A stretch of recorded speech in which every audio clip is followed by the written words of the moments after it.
Yo, what is good? My anime people, what is good, yo? Guys, we are in a very interesting situation when it comes down to Radiant and just how everything's kind of transpiring as of right now. I don't know where things are going to actually end up, and that's kind of the crazy part of everything now. It's just the fact that it feels like anything and everything is popping off. For one thing, Seth was supposed to be focused on getting this gem to the enemy's camp, and yet here he is, dealing with Dragonov, trying to figure out where Melly is, which, you know, clearly he has some way, shape, or form of having her or whatever. By the way, the little bird went out and knows where she is and showed him to an area where he should be. Um, these are the things that clearly aren't supposed to be happening right now, and he should be focusing on getting that thing there, but because he's not, it just kind of goes to show you what, is starting to happen. All of the members of this army are getting bodied. No one's listening to our girl who pretty much made a stand for the people of this country and this castle and whatever, and she's being treated poorly by the generals because of it, because she stood for something opposite of what the queen was asking for, or what the queen was expecting, I guess, of her. And because of that, it leads us to the notion of how can they win something without like true camaraderie? Um, and they can't, right? Like they're absolutely getting bodied. They already had a heads up as to there's a Fantasia disruptor on the battlefield, and they're like, bruh, those people that went out there and they were flying, they didn't get they didn't get disrupted. They just stopped flying for whatever reason. That was on them. They should have kept flying. Because it's not like we saw someone shoot an attack up there and hit them. No. All we saw was three people shoot some attacks, have the attacks not work, get closer to where they shot the attacks, and then fall from the sky. But hey, there's no way there's something interrupting their broomsticks, right? They're just bad flyers. It's pretty much like, how else can you see it when you're supposed to be the commander or commanders of your army, your troops? You see that happen, or I guess maybe it's too far to actually see it happen, but somehow, some way, you get information on the battlefield and you decide to not accept it. You're dumb. And the one thing that actually blew my mind was the beginning, which seeing the forest withering away and being destroyed, almost as if the whole entire forest runs on Fantasia, or, the magic that Seth can control. So with it being distorted and actually not being able to fluctuate and, do what it's been doing for however long without this machine being here, it's completely dying instantly. Um, and our main dude in there that actually is he's a really cool character. His forest and his babies that are like in the forest trying to nurture on the stuff that Seth was nurturing on, that is clearly part of the forest, and without the forest, that I don't think that thing can exist. Nor can Jill exist, the guy's wife. I'm just guessing. And if that is the case, just because of this battle, just because Seth is here and they're hunting down the Horn Sorcerer, supposedly that's where this war of, the Inquisitors are, like the guys that start with the T, the guys with the miracles, that's where they come into play, right? Like, they wouldn't be here if the Horn Sorcerer wasn't nowhere near here, and that's just facts. But even more interesting news, and clearly a it was an easy call for me to see coming, and at the same time, this machine that cancels out Fantasia feels like it may not have been something from the government, but maybe these merchants that are looking forward to taking all of these people that survive, these cursed people, and putting them to work. Um, it would make sense that they would be capable of stopping all cursed people from using their abilities, right? You know why? Because they control them and make them work. So, what type of things would they be most focused on making?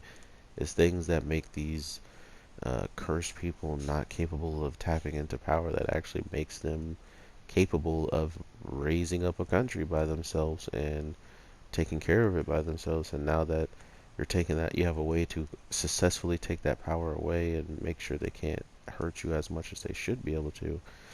It just goes to show you how quickly the tide can turn in those situations. So, Radiant, in my opinion, is so amazing with the storytelling, and not only that, how Seth was in line with doing something, and then it just completely gets, you know, overly distracted, and now we might be looking at a situation where these people could possibly lose their lives because they never got the backup they needed from the Spectre in time. I mean, actually, no. Could lose their life. They already said major casualties have already happened. So yeah, it's already pretty bad. But with Seth having his ability and going crazy, it's just win at this point. And if he isn't going to go crazy, how and is he good enough to control his powers is the next question, right? Because with that much power that he has, it just goes to show you that if he really wants to, he's going to absolutely snap and be one of the most hardest people to deal with as a whole, simply with how we've already seen him kind of going in reckless and not doing anything to be able to touch Dragonov at this point. So, what does Reckless Boy do when he can't touch his opponents? He taps into stronger power, further things to make him stronger, and I think that's what gives me hope about his character in general. Is he acts as if he is very versed in combat and like he can take on practically anybody when he gets powers up. When he gets powered up, he's like, oh man, I'll just run and punch this guy. But Dragonov being Dragonov, he's like, bruh, a punch would never reach me, including from how you're coming at me. So, yeah, everybody's gonna die thanks to you if you're the only hope. And that's another reason why he's grilling him so hard about Rumble City, and that a man had, you know, a whole entire floating island as hostage, and you just ran in there and didn't even care about that actual situation. But Seth makes a good point as well, saying that if he didn't do anything at all, nothing would have ever happened if he just waited and thought about what was going on and all this and that. He had to act, and by acting, he thinks he, you know, did the best thing that ever could happen, which freeing them was good, but at the same time, a lot of people already had lost their lives because of that man, and nobody was ever going to do anything about it, right? So it's those types of things that make Seth in the right, because guess what? Dragunov was known to have records of that man, you know, being scum, and still did not do much. He like went out of his way to help some people, and other inquisitors are just like, no way, man, like that's not our job to go out and help people. He's like, just because it's a Radiant doesn't mean, or a Nemesis, we don't have to go and fight it. It's just like, these Inquisitors are trash. And then Dragonov's like, nah, bruh, I'm taking my whole crew. We're gonna go save those random people that need our help. The reason why I joined this job in the first place.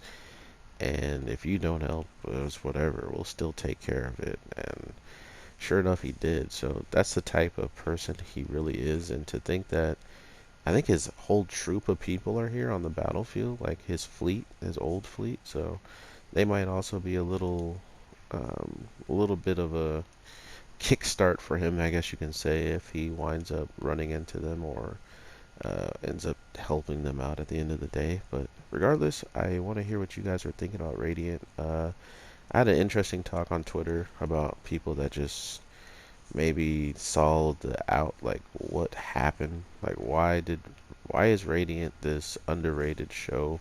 Why is no one watching it? And his idea is there was filler in the first season, which to me this show is so like a filler is something that happens and the characters don't talk about it anymore. Filler is something that pops off in the show like completely unbeknownst to the main storyline and it never gets brought up again, in my opinion.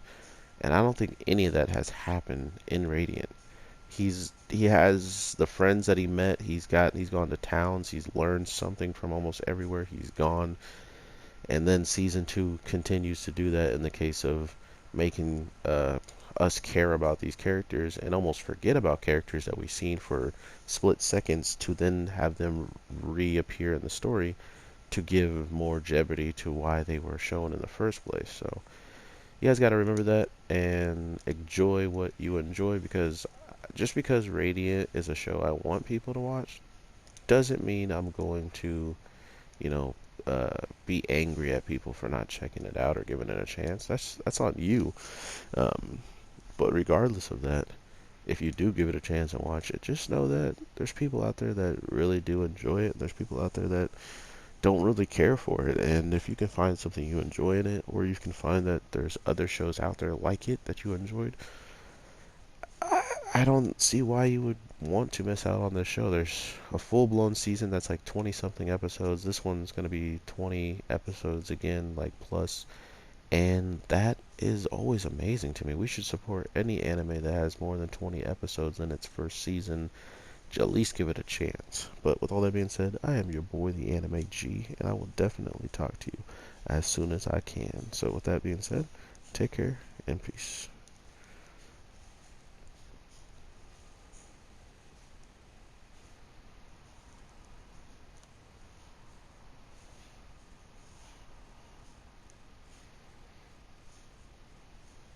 I barely touched him. How does he have so much special already to do a ultimate? That's crazy. I just thought about that. I was like, oh no, I won a round.